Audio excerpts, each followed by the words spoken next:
我们先来看看现在美中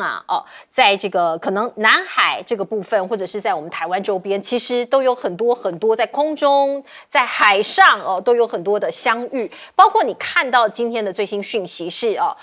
美国他先释放出一个讯息说RC135在这个5月26号的时候，可能在这附近我们看到画圈圈的这个附近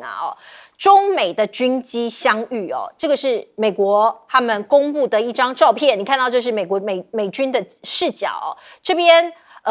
圈起来这个飞机呢是中共的飞机美国人说在这个地方5月26号的时候，中美的军机相遇，而且呢这个歼16共军危险拦截，他认为这样子很不 OK 这个是美国的说法，可是中国大陆的说法是什么呢？他说当时美国的军机闯入山东舰的训练区，所以美国人是恶人先告状。我们来看看山东舰的确在上个月月底5月26号的时候往北走，西北的方向穿过台海那个时候新闻都可以查得到。所以山东舰在这个地方活动，是不是美军的军机故意在这边干扰呢？我们不知道现在是两边各说各话。不过我们再回来看看美国的航空母舰，它有一个防御的标准就是你的航空母舰在这个地方活动的时候，你的外防、中防、内防其实是有3圈的防御也就是说，如果在那个时间点呢有敌机或是外机过来干扰，他们会有必要做武力回应，甚至是击落对方的军机所以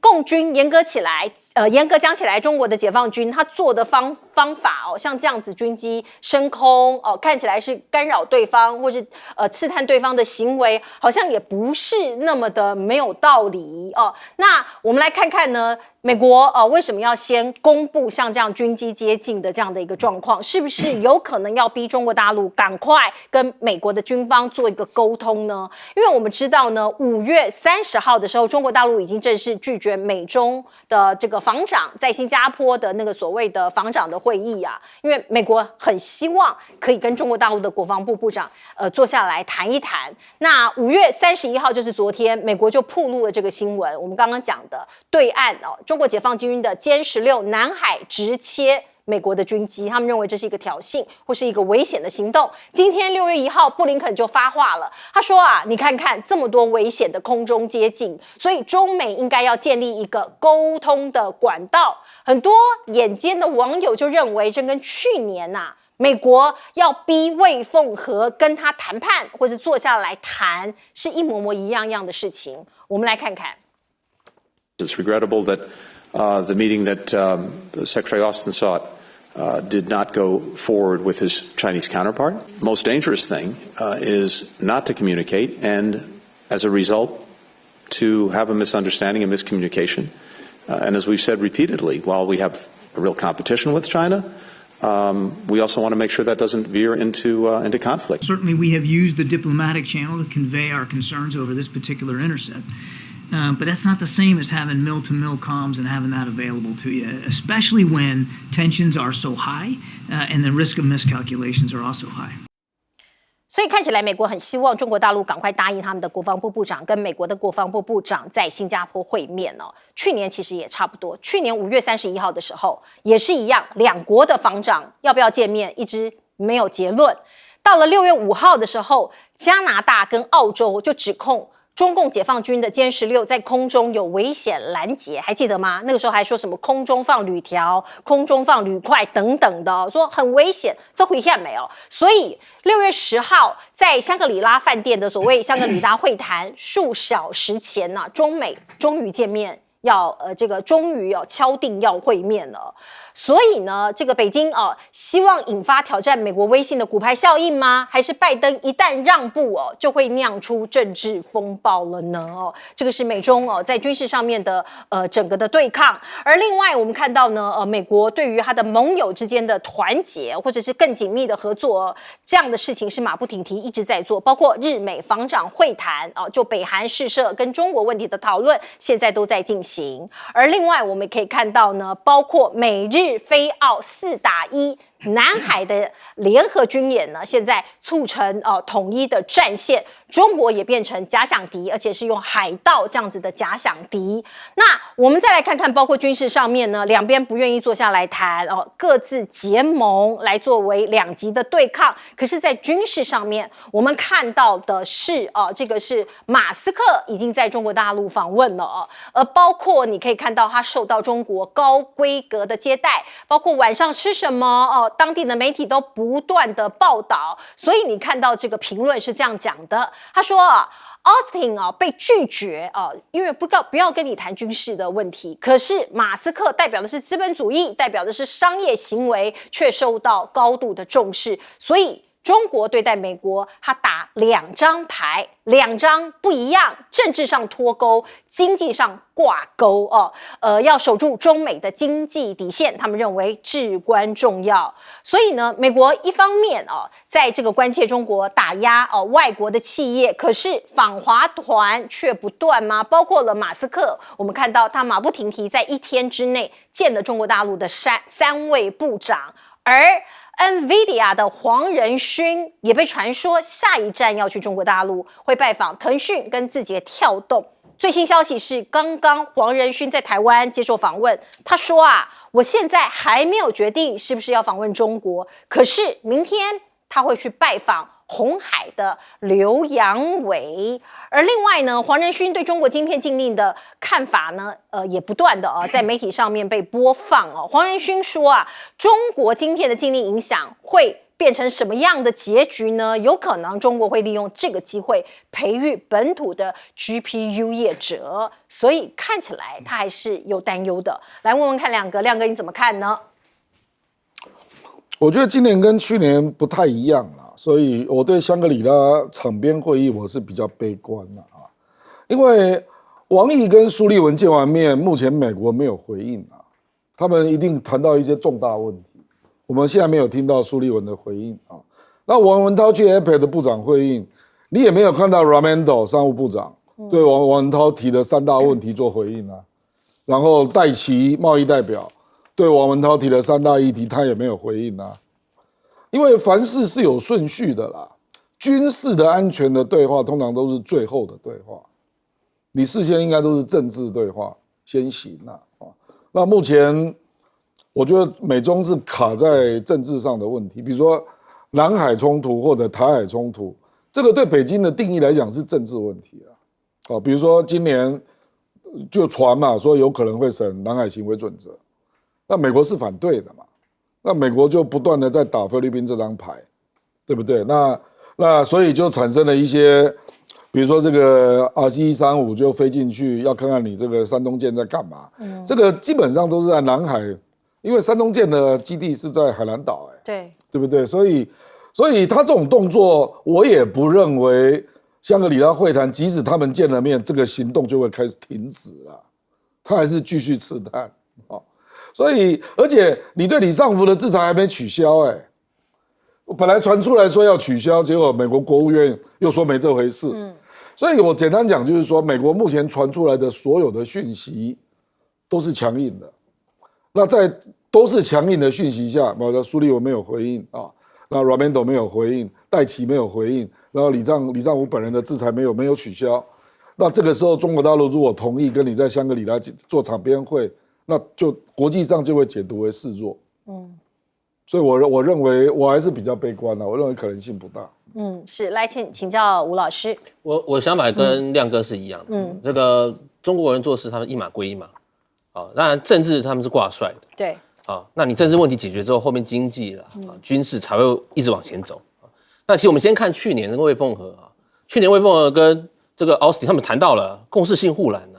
美中要有共识性护栏，对于许多我们讲的关键的红线他们是说要有保持，不要去踏红线，台海问题、南海问题所以他们在军事上面是有在对谈这东西的。今年什么都不谈，是非常奇怪的地方。那当然，这共识性护栏保持还有什么？保持相对的克制，避免区域冲突的升高，这是他们以军方头子两边来讲，是个有讲到话的，这是非常重要的。问题是今年什么都没有，为什么？当然，刚才我们也提到，这个李尚福的制裁还没结束那当然，他2018年，因为他当时李尚福当军委会装备部长，他买了这个苏联的武器那就被制裁。制裁到现在，虽然在G7上面，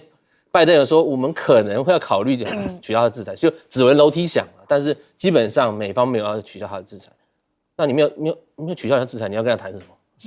是不可能的。中国人讲究礼尚往来嘛，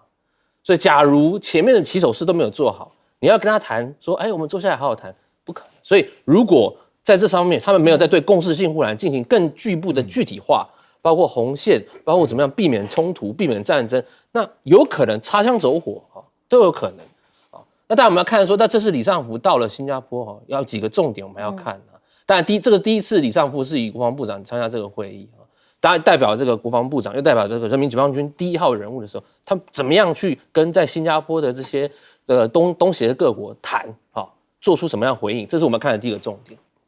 第二个重点是中国跟新加坡最近在举行一个叫中新2023的这个所谓的海上联合演习啊，就中国跟新加坡军队进行所谓联合军事演习，而且他们不只是演习哦，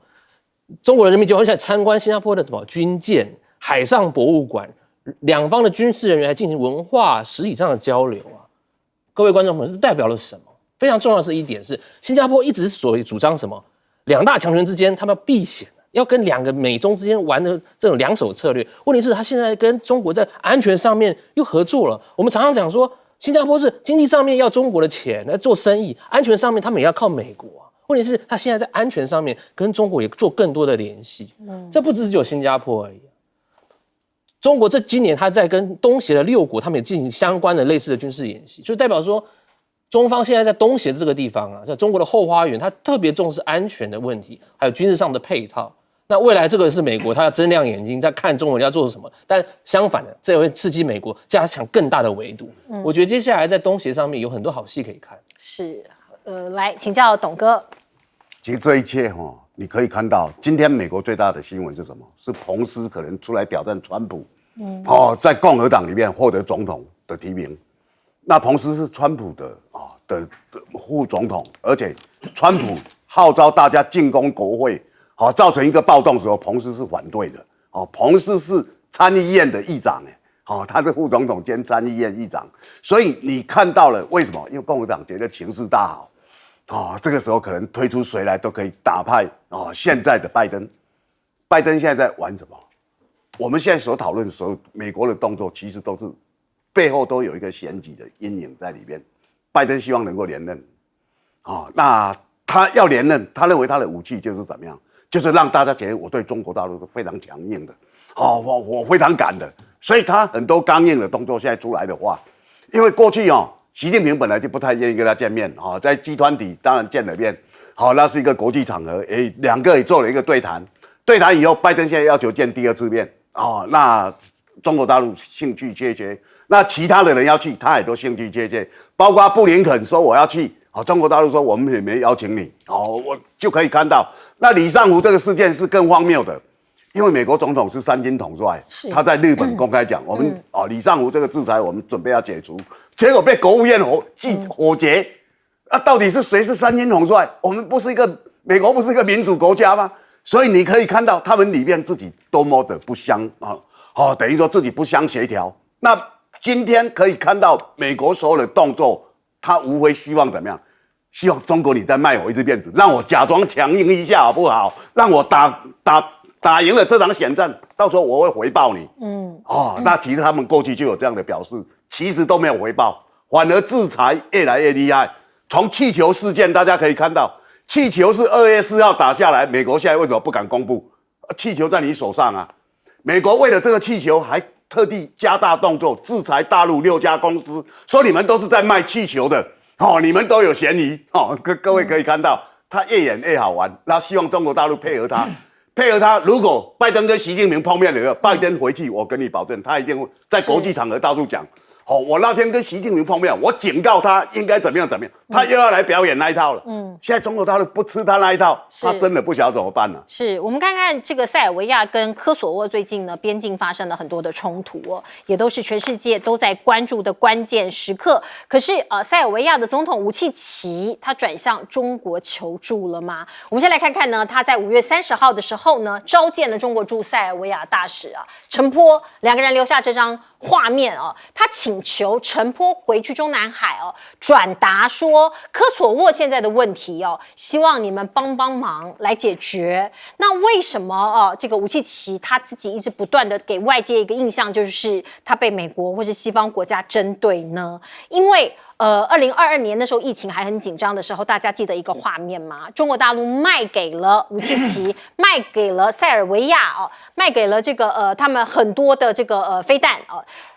可以看到，在4月份的时候，中国空军3天连续起飞18架次的运20，然后送到塞尔维亚红旗22的防空导弹系统，就是长这样子的航空导弹系统，而且中间呢还在土耳其降落加油所以那个时间点呢，其实全世界包括美国，包括西方的一些所谓的盟国，其实对塞尔维亚是有意见的那塞尔维亚总统呢，其实某种程度还帮中国武器做推销员，告诉其他的国家说中国武器很不错，性价比很好。那这个武契奇他自己也说了，因为他自己呢，他的政治倾向，他跟中国还有俄罗斯关系很紧密，包括军购买中国武器，买俄罗斯武器，所以他成为西方的罪人了，是这样子吗？我们来看看。Zbog toga što imamo intenzivne odnose sa Rusijom i Kinom, zbog toga što smo kupili pancir, dug je spisak mojih teških grehova. Tako da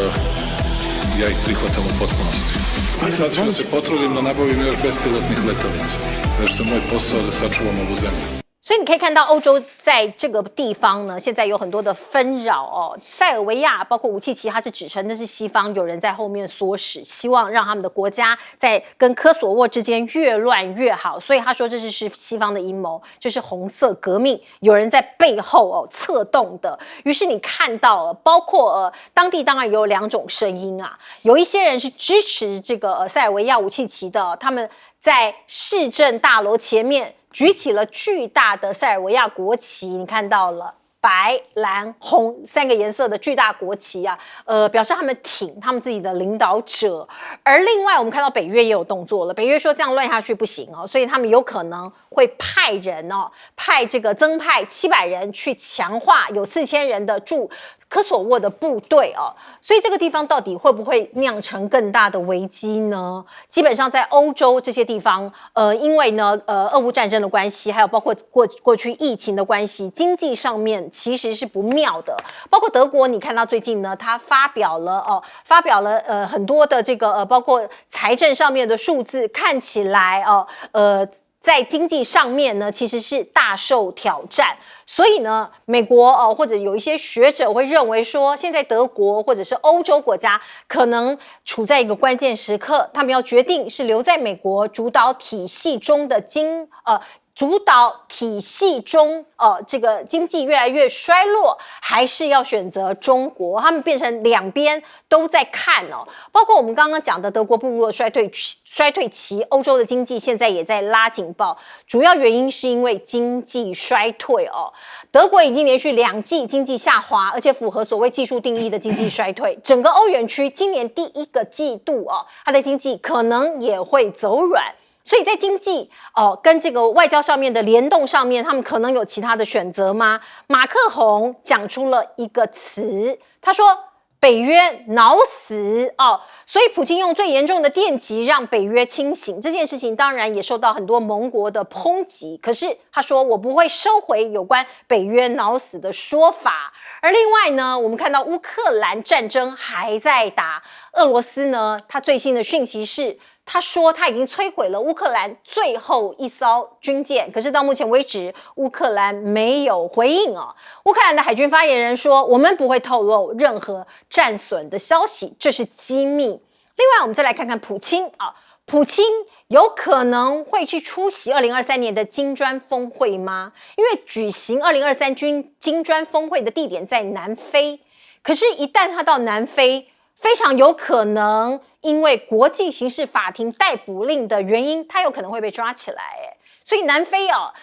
的前总统就说，那干脆不要在南非举行峰会好了。所以南非考虑好几个选项，包括让中国来举办这一次的峰会。可是峰会822就要举办了，这样来得及吗？突然更改主办国来得及吗？阿联酋当然中东也是一个很大的变数现在看起来阿联酋2个月前就从美国领导的中东海上安全联盟退群，他离开这个安全联盟吗？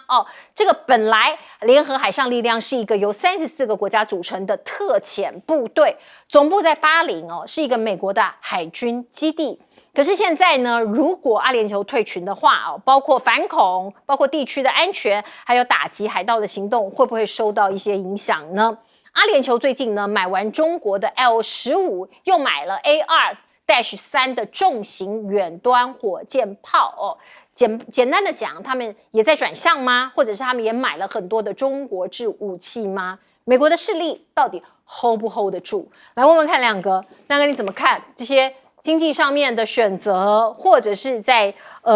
武力上面可能有一些合纵连横。这个科索沃是个复杂的个案因为这个地方大概90%是阿尔巴尼亚人，可是历史上它都是属于塞尔维亚，只有1941年那时候短暂独立那后来大家都知道发生科索沃战争，然后塞尔维亚不是去那边进行种族清洗可是现在简单讲，在那个地方塞尔维亚人还是没有超过8%那结果他们呢，他反对这次的市政改选那结果他就硬举行选举，可是投票率只有3.5%也太少这么低那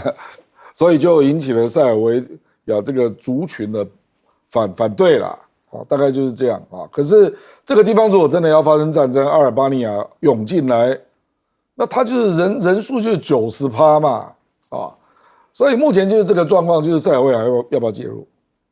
因为是科索沃内部的塞尔维亚的族裔在抗议，说那个选举不公那你作为塞尔维亚族裔的大哥，你要不要介入？而且过去有统独问题那你也知道，北约介入之后，科索沃就独立了嘛。那塞尔维亚一直都不承认，所以你就知道这问题有多复杂那当然，我也认为啦，这个背后也有美国的影子啦，因为塞尔维亚做了很多直接让中国的这个地对空飞弹进来，这个坦白讲是犯了北约的大忌了所以也有这种因素存在所以就是武契奇有点撑不住了啦，他觉得科索沃这个事情他也不好介入，那怎么办呢？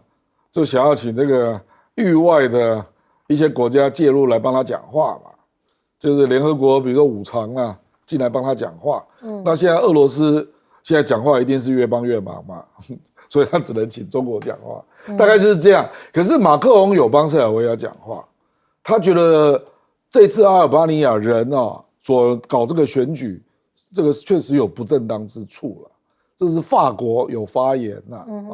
可是法国恐怕如果美国真的要让北约介入，那法国我认为他撑不住了，所以目前就卡在这里所以他武契奇当然就是希望这个事情闹大嘛，就最好闹到联合国去，让5常的力量进来，不然你如果是用北约来解决，那肯定法国挡不住美国的啦，那美国一定是支持科索沃那一边啦，现在的问题就在这儿，所以现在就变成说中国大陆要不要介入？你觉得他们会介入吗？很难判断，因为坦白说，这个问题距离中国真的太远了。那而且你塞尔维亚人在当地就不到10%，就你要强势要主导某些政治的议程，这个在现实上也有困难好，我们先进一下广告。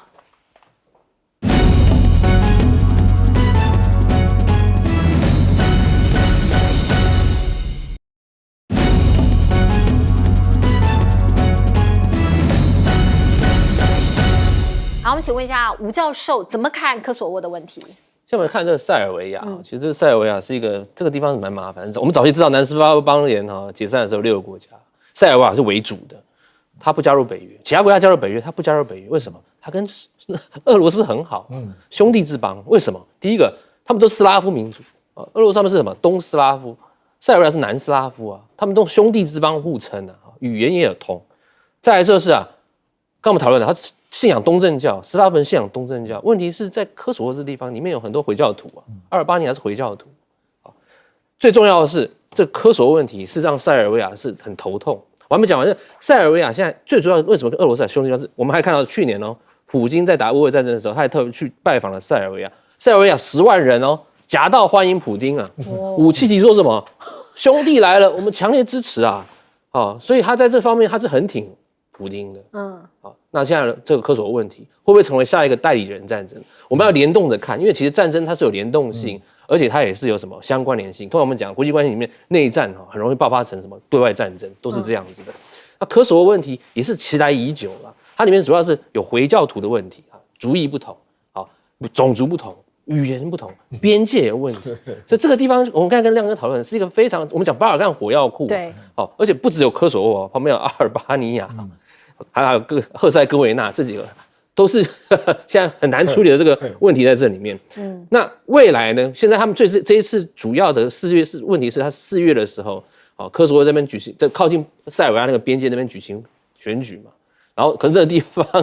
偏偏就是塞尔维亚人觉得你选举不公，你怎么？我们都没有投票，你就派了一个是这个阿尔巴尼亚回教徒来的呢？我不高兴。现在最麻烦的是北边这个武契奇他们把军队派过来，啊，北约也把这个派了700个人到这个边界，啊，剑拔弩张之势。未来我们要看就是第一个，他们会不会和平处理这个问题？各位观众，如果你喜欢打网球的，今天的新闻哦，乔戈维奇还上节目哎，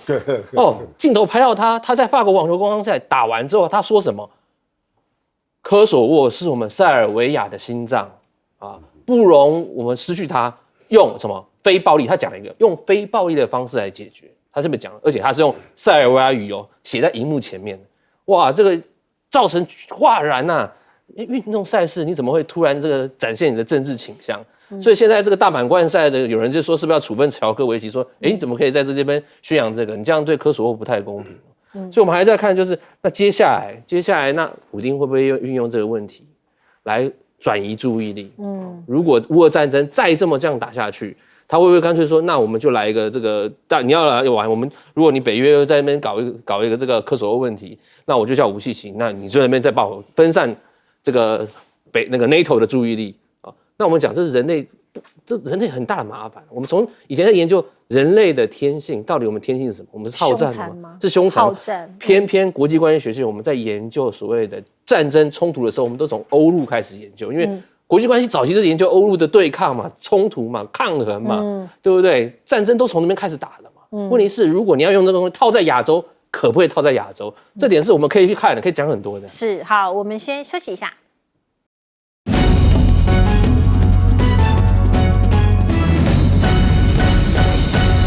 好，我们请问董哥怎么看欧洲现在的问题？其实欧洲现在最大的问题就是因为俄乌战争嘛，那很多国家都受到影响。那影响欧洲第一大经济体一向是德国，德国其实领导了欧洲所有国家，欧盟这些国家领导很久，因为以前梅克尔很受大家的欢迎跟信任，而且最重要就梅克尔他可以跟普丁对话，他们都是共产党那边出身的。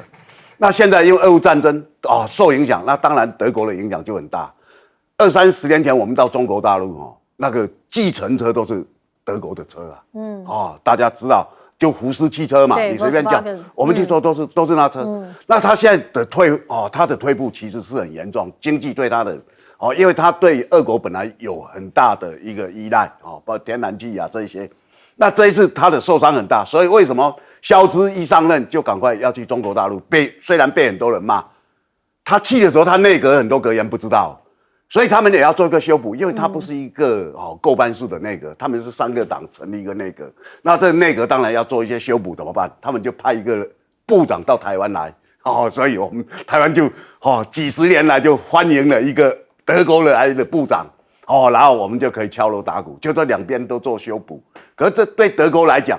毕竟你的经济要靠美国还是要靠中国大陆这边，对他变成有点选择。他的选择是美国要他选择的，那所以对他来讲，他很为难。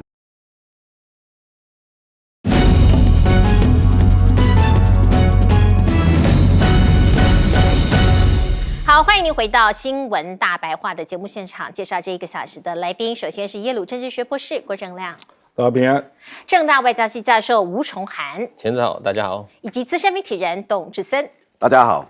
观众朋友，我们来看看侯友宜到底有没有竞选团队？因为过去2个礼拜，有人说，他表现的不是那么好哦，从民调上也反映出现实的状况。于是我们看到他今天竞选团队、竞选工作室成立了。我们先来看看呢，亮相的是侯友宜竞选工作室发言人团队哦，都是年轻人，7、8年级生啊，然后里头也有一些政治工作者。可是网络上有一些人不买单呐，觉得这个阵容看起来还不够漂亮哦。有人批评说先从这个名称上去挑毛病。有人就说，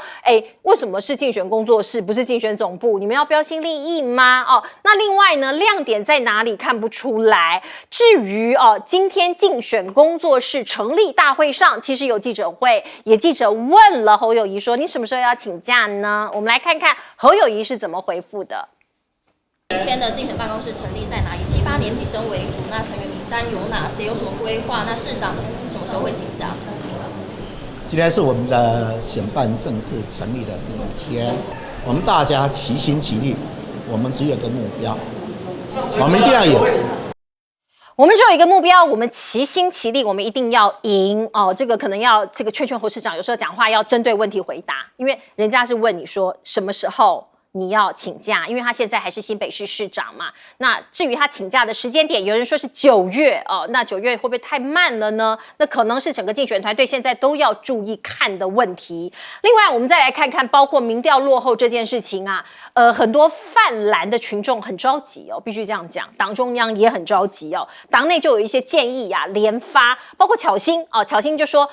大家不用担心啦，尽管现在侯市长在急诊室哦，可是还有救哦，没有到装叶扩膜的程度啊，够救啦哈，来慢慢的这个让他回到正常的状况哦，要面对现实，痛定思痛，想要怎么来改。首先，你要把话说清楚。所以我刚刚讲啦，记者问你什么时候要请假，这个幕僚要准备哦，你什么时候要请假，你要讲啊，或者是说你们现在赶快开会决定啊。那另外，我们再来看看呢，陈玉珍委员也建议侯友宜说，你可以把现在的民进党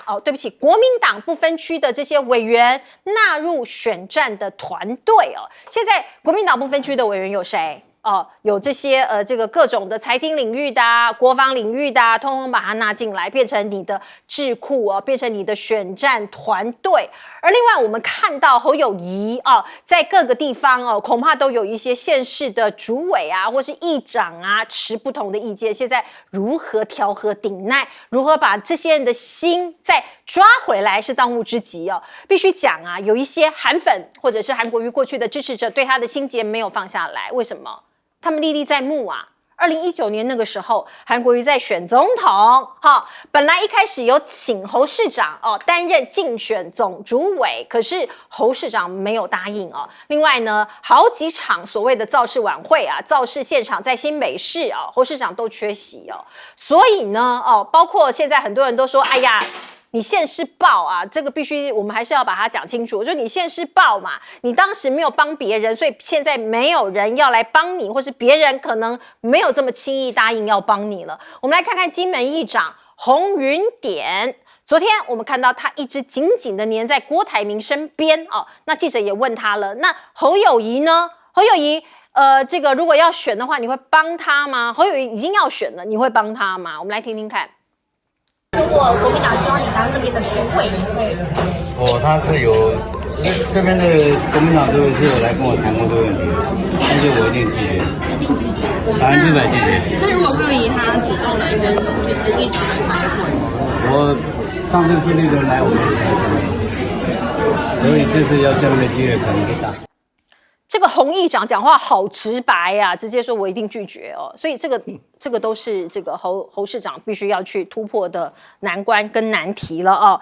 有好多工作要做啊。那侯市长也听到了一些民间的建议啊，要他把话讲清楚，甚至可以主动攻击啊。所以昨天他讲了一些话啊，包括核能的这个宣示，包括能源的上面的政策的进一步的阐述。他说啊，他曾经过去5年不断跟中央讲说，你对核废料要有处理的态度跟宣示。我忍5年了，我忍5年多了，你中央都没有好好的讲清楚哦。他说，我从来没有讲过自己反核电。只是要求中央承诺核安一定要最高标准，核废料要妥善处理，包括那些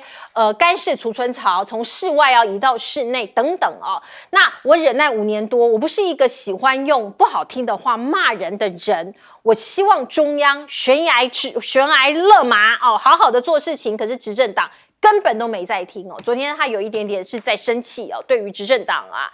核废料的问题、核安的问题哦，执政党不负责任。昨天他有这样子的一个回击呀，可是别人想到的恐怕是你4大公投的时候哦，没有很用力的站出来哦，帮忙在这个蓝营啊来做4大公投的表态，却在岁月静好。这些哦，反正走过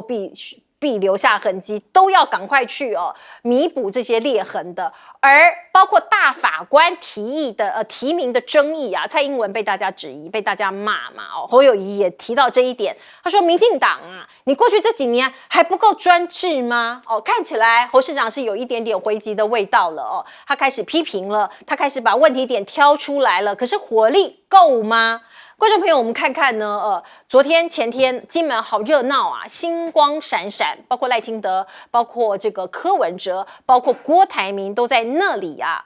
来做这个很多的政治上的一个表态跟政治上的表演。侯友宜也讲啦，他说未来我会建构两岸沟通的桥梁，就从金门开始，因为他缺席了嘛，所以他也对金门的议题多所琢磨他说这个包括这个郭台铭的和平宣言的9·2共识到底支不支持呢？有记者问他了，侯友宜说我们对和平的概念都一致都一致，因为郭台铭讲了一次，他说谁能够支持我的513金门和平宣言，我就挺谁。侯友宜说我概念一致，可是这一句话可不可以把郭台铭给端了呢？能不能够让郭台铭真心臣服在你的麾下呢？这恐怕都还有难度。来问问看亮哥觉得侯友宜现在的努力他有改变了，可是他努力还够不够？当然距离还很远啊。侯友宜真正的问题有2个部分啊。事实上，因为美丽岛那个民调比较戏剧性嘛，那就有人做了分析。事实上看到的是国民党整体支持度的下降，它从20点多降到将近14%这个很严重因为这个就会连带会影响到国民党的区域立委的选举那国民党为什么民调会下降？这个恐怕不是侯友宜一个人的问题了啦，也包括朱立伦啊，你初选怎么会办成这样那国民党明明地方有这么多的县市长在执政，那国会有38个立委，那为什么给人家感觉就是哩哩啦啦，是这种 feel 啊？这个才是根本性的你去看赖清德嘛，赖清德美丽岛的民调发现，赖清德的铁票有25%赖清德的民调只有35.8%，里面有25%是铁票你就知道民进党已经完全一致在作战了，然后他的进总早就成立了。然后他的进总的干部是谁？是罗文嘉、马永成这个级别，也就是说，他们是不会忌讳跟你讲真话的啦。那你侯友宜这个团队，如果他们有跟你有不同意见，他们敢讲吗？我们有讲真话，你看看，我们都点出来了。本来你不在他那边上班我现在是在说进总上班的人我的意思是说，这个就是人家赖清德为什么敢用罗马？他就是愿意听不同的意见，所以他团队没有讲真话的人。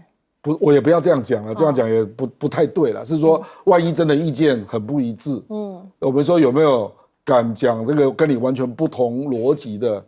这种幕僚啦因为他的民调会这样，一定有非常多的原因啦。那国民党有一些问题不是他能处理的啦可是你至少有一些问题是你自己该处理的，比如说回答那个郭台铭的基本宣言，人家那个宣言是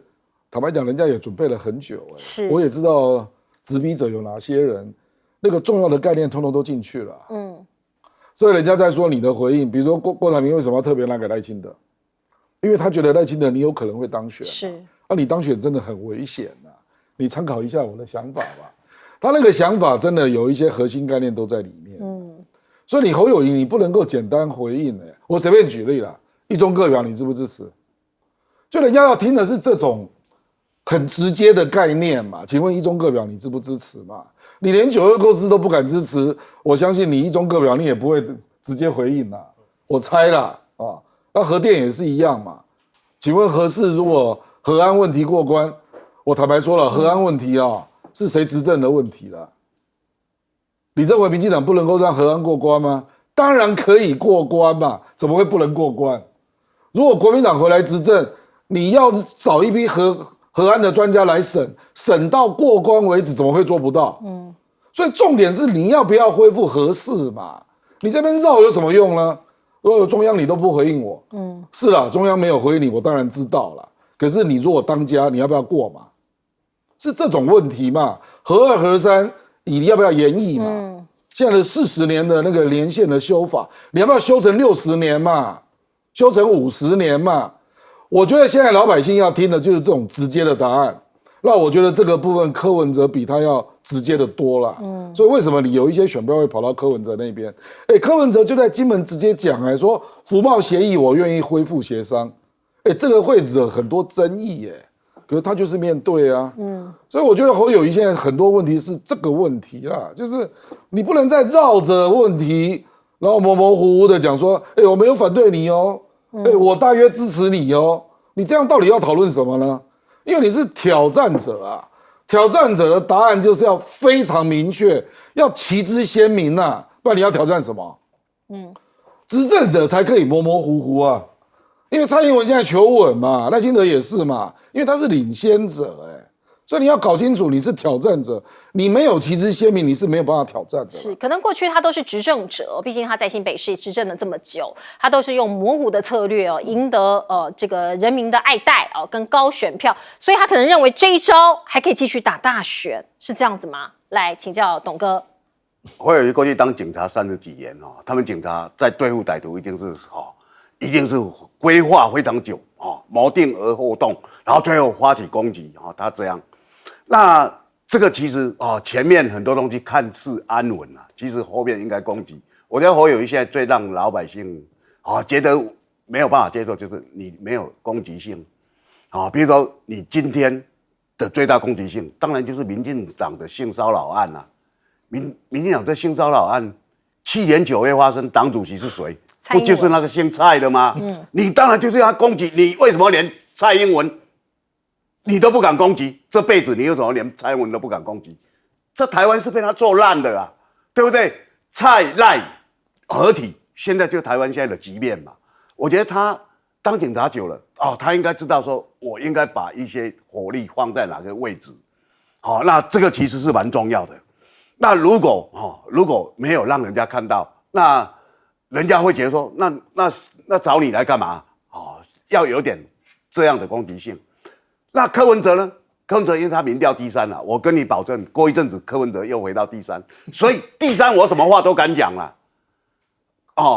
为什么金门的县长陈福海是台湾民众党籍？是他不敢用台湾民众党下去参选，因为台湾民众党在金门只有1157票。他们有一个议员下去选，得了票数就这样，所以柯文哲什么都敢讲了，反正我第3，对不对？你下去要柯文哲讲什么他都敢他一定这样嘛。我当选以后，全民每个人花3万块，我敢讲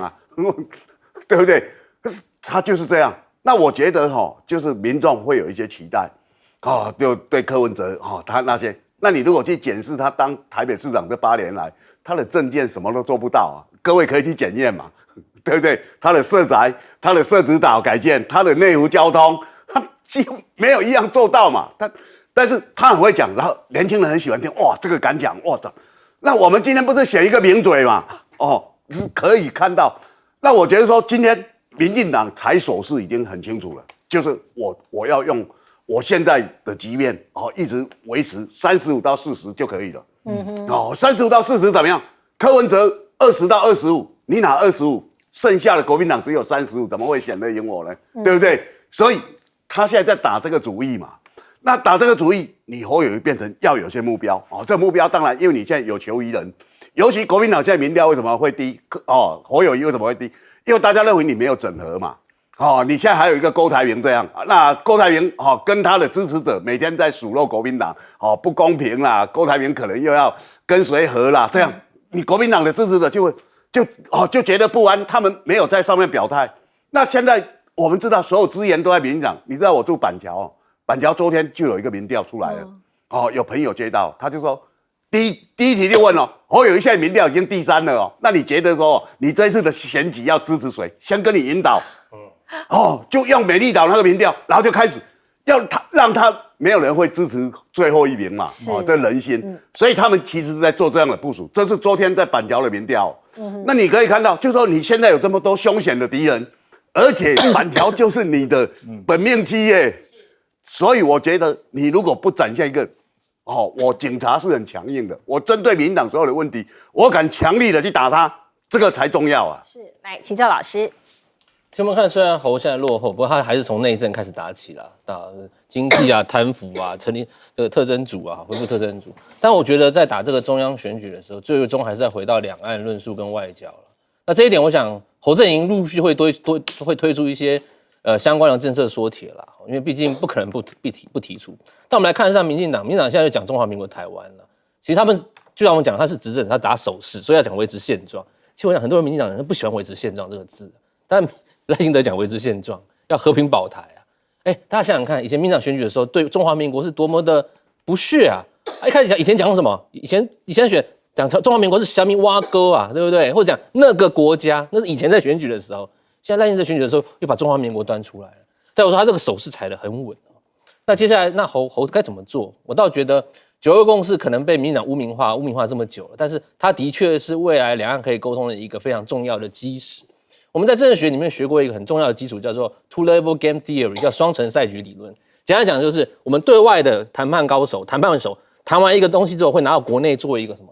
认证的动作，让国会认证啊，国会选民确认之后呢，我们再拿去再讨论，再跟对方达成最后的协议。我觉得9·2共识也是有一种这种概念在这里。我们过去9·2共识还没有完成达成全面台湾的共识所以为什么国民党在江主席在当主席，他提出一个叫什么？以中华民国宪法下的9·2共识，他在9·2共识上加一个宪法92就是强调说我们在对内，特别在选举的时候，你一定要把宪法92搬出来，跟选民知道说，这个就是我们依据中华民国主体性而讲的9·2共识。因为毕竟国民党是在野党，如果你拿不到执政权，你根本不能做下一步，就我们讲的对外的联络沟通跟谈判嘛。所以如果您把宪法92带出来，让知道第一个保持中华道统。儒家精神，强化孙中山理念，最后把9·2共识带出来，至少把你的论述强化好、带好。接下来，如果赢得执政权，再跟对岸谈如何维持所谓的和平宣言，如何维持。我想郭董的概念也是一样啊。接下来讲的就是如何把所有志同道合的选票融合在一起，赢得最终的大选。我想在两岸政策还有说外交政策上面，绝对是一个非常重要的题目之一。是这个当我们的国家领导人呢，因为未来2024之后，你要面对的这个国际间的变局，恐怕比现在还要更加复杂。